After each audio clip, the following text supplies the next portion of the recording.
The following changes have occurred over the past 24 hours. Fighting continues in the Kupyansk direction. There are smooth changes along the collision line in the city. In the northern part of the city, a Ukrainian copter operator threw a grenade at a building. The control zone from the northwest side is expanding to the marked point. Also, due to the worsening weather conditions, there was temporarily more freedom of movement. The intensive use of drones has decreased. To the east, the enemy continues to hold its position at school number 1. By monitoring the situation, they are trying to prevent the penetration of Russian small groups from the northern side. In the area of Moskovka, the fighters are systematically strengthening the flank. In its southern and northwestern parts, the Ukrainian armed forces deployed drones of a striking type. An example of one is shown. A drone was also used on the Russian position from the northeast. The controlled area is being expanded, taking into account the designated locations. As before, the main activity is taking place on the left bank of the Oskol River, where the Russian side is trying to close the issue with this site.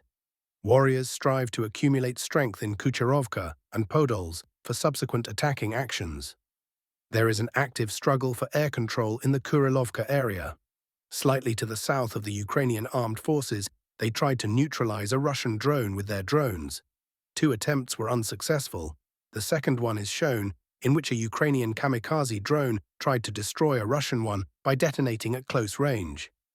The enemy is also using drones to deter the onslaught of Russian infantry.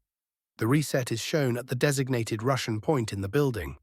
The remaining part of the village mainly belongs to the grey zone while the fighting is going on. Together with Kuzlov, the Russian operator actively identifies and defeats enemy personnel.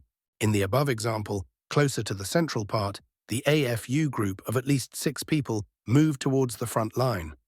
I noticed a flying threat. The cameraman tried to hit one. There is also visible activity to reduce the defensive potential of the enemy in this urban-type settlement. To the south, there is also a working process on the approaches to Novosinovo from the east side. The UAV gunners destroy the enemy's unmanned points. Aerial reconnaissance found a UAV control point in the forest belt. The gunners destroyed it by shelling. In another example, a communications repeater was detected in the northern part of the village. The military eliminated him by the same means. There is an accentuated damage to everything related to the unmanned component of the enemy. Because mainly with the help of drones, the Ukrainian armed forces are trying to stop the advance of Russian fighters. The high intensity of military operations remains in the group's area of responsibility. In the area of Zaleznichny, motorized rifle units of the 114th Regiment broke down the enemy's defenses during fierce fighting, where they eventually liberated this urban-type settlement. The soldiers, being in 4 places, showed control over this point. They stood relatively freely. In the battles for him, Adarot and the armed forces of Ukraine were destroyed.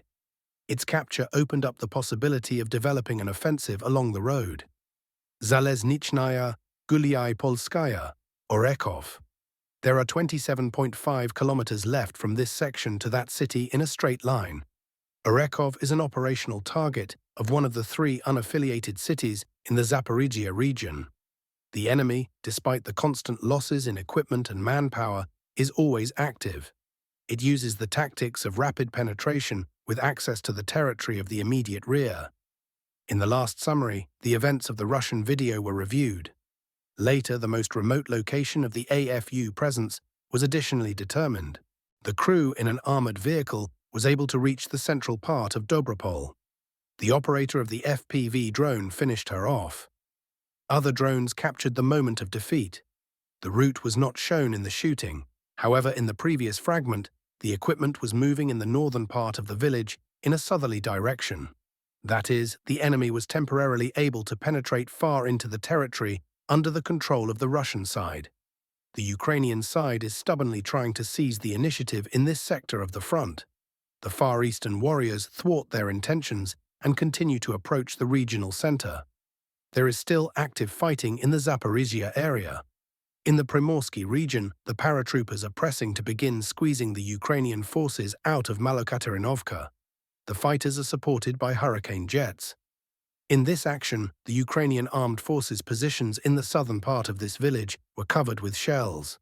They ensure the advancement of the Russian military. The eastern Ukrainian forces are trying to continue fighting for Lukyanivsky. They are forcing Russian troops to allocate forces to this village. The Russian side is developing an offensive in order to cover Orakov from the western side. On the territory of the Kachanovsky gas processing plant, operators applied geraniums to vertical fuel tanks. If we take the example of last year's April snapshot, then it shows 5 more reservoirs. According to the current survey, 4 fuel storage tanks were destroyed before that. The military eliminated from 4 to 5 remaining tanks. A nearby part of the processing plant was also destroyed. During the additional exploration, previously destroyed containers are also visible.